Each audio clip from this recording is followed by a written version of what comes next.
First of all, I am introduce myself. अरे My English name is Miraz Ahmed. I am belong to UP Kushinagar.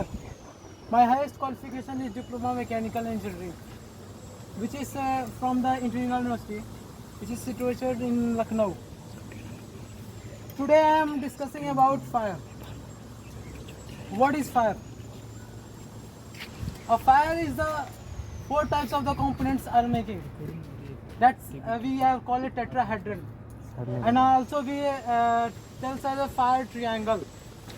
आप लोगों को मैं बता दूं कि जो फायर लगती है वो चार चीजें होनी चाहिए तब जाके लगेगी, ठीक है। जो फायर ट्रायंगल बनी रहती है उसमें ऑक्सीजन, फ्यूल और हीट जरूरी होता है, लेकिन उसमें एक चीज और होता है, चेन रिएक्शन, ठीक है। उसका भी होना जरूरी है जिससे हमारी आग लग सके, ठीक है। जैसे कि अगर आप देख लें, अगर तीन चीजें हो, सिर्फ ऑक्सीजन, फ्यूल और हीट, तो उससे सिर्फ आप चिंगारी ले सकते हैं, ठीक है। जैसे पुराने ज़माने के लोग बनाते थे, कैसे, दो पत्थरों को घिसकर, दो पत्थरों को तेजी से घिसते थे और उससे चिंगारी होती थी, और वो जो फ्यूल होती थी उसमें डालते थे, जैसे सूखे लकड़ियाँ वगैरह में डालते थे, जिससे बहुत बड़ी आग लगती थी, जिससे वो डिफरेंट यूज़ किया करते थे, ठीक है। अब आप ये कह रहे होंगे इस फायर का से हम लोग को क्या क्या नुकसान हो जाएगा और उससे हम लोग कैसे बचें। तो फायर सीधी सी बात है, फायर एक हीट के फॉर्म में होती है, एक एनर्जी के फॉर्म में होती है। तो हम लोग सीधी सी बात जानते हैं कि हमारी बॉडी का टेम्परेचर 37 डिग्री सेल्सियस होता है। अगर उससे अधिक हीट हो तो नुकसान पड़ जाता है या फिर जल जाता है वो जगह, ठीक है। और उससे बचने के लिए हम लोगों ने क्या किया, फायर को पांच तरीके में बांट दिया गया है, जिसको बोलते हैं 5 क्लासेस, ठीक है, जिसमें ए, बी, सी, डी और के आते हैं। जिसमें ए में हमारा सॉलिड चीज़ें आ जाती हैं, जैसे कि वुड, पेपर वगैरह आ जाती हैं, और उसके लिए भी डिफरेंट फायर एक्सटिंग्विशर का भी यूज किए जाते हैं। जितने भी क्लासेस होती हैं ए, बी, सी, डी और के, इन सब के लिए हम लोग अलग से फायर एक्सटिंग्विशर का यूज करते हैं। दुनिया में ऐसी कोई फायर एक्सटिंग्विशर नहीं बनी है जिससे हम हर टाइप के फायर को बुझा सकें, ठीक है। तो उस हर फायर के लिए हम लोगों ने अलग से अलग फायर एक्सटिंग्विशर का बना रखी है। जैसे कि हम देख रहे हैं एक क्लास सॉलिड वुड, पेपर, इसके लिए अलग से फायर एक्सटिंग्विशर यूज़ करते हैं, उसका नाम है CO2, ठीक है। CO2 का यूज़ कर लेते हैं, मतलब स्पेशली उसको यूज कर लेते हैं। और दूसरी ये आती है बी क्लास। बी क्लास में आ जाती है दो फॉर्म, एक हो जाती है गैसेस और एक हो जाती है लिक्विड, फ्लेमेबल गैसेस और फ्लेमेबल लिक्विड, ठीक है। तो उन लिक्विड्स में कैसे आ जाती हैं, petrol, diesel, kerosene, gasoline, many more things, okay. और सेकेंड वाला होता है गैस। गैस में जैसे कि LPG, CNG, PNG and many more things. और उसको बुझाने के लिए हम लोग फॉर्म टाइप यूज करते हैं, CO2 यूज करते हैं, ठीक है। तीसरी आ जाती है C टाइप, C क्लास।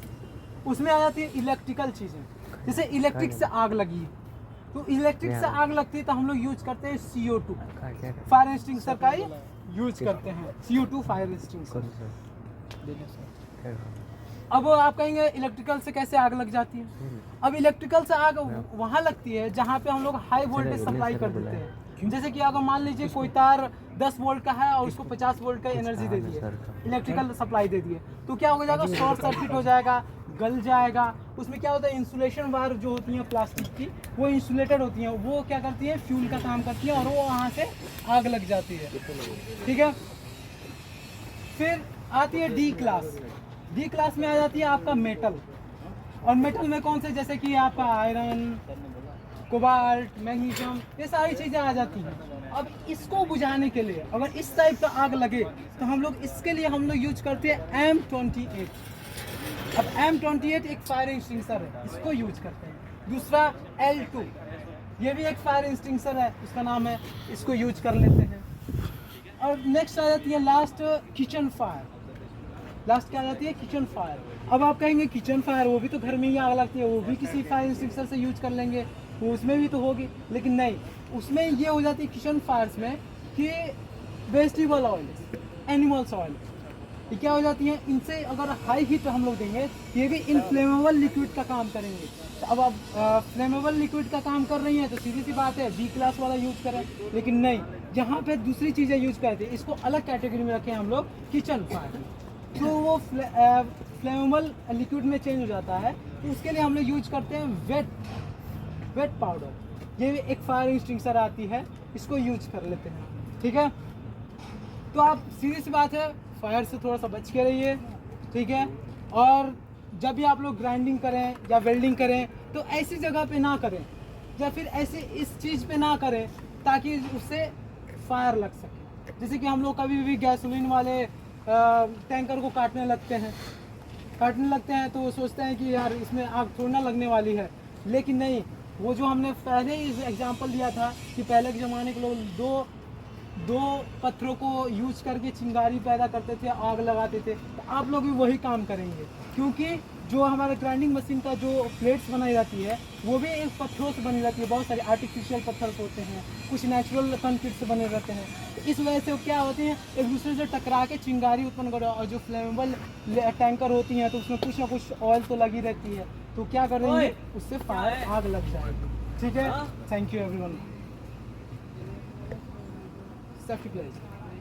मैं सत्य निष्ठा से यह प्रतिज्ञा करता हूँ कि मैं वो हर संभव प्रयास करूँगा जिससे अपने परिवार, अपने समुदाय और संगठन और व्यापक रूप से देश हित में दुर्घटनाओं और व्यावसायिक रोगों को रोकने और पर्यावरण की सुरक्षा कर सकूं। जय हिंद, जय सुरक्षा।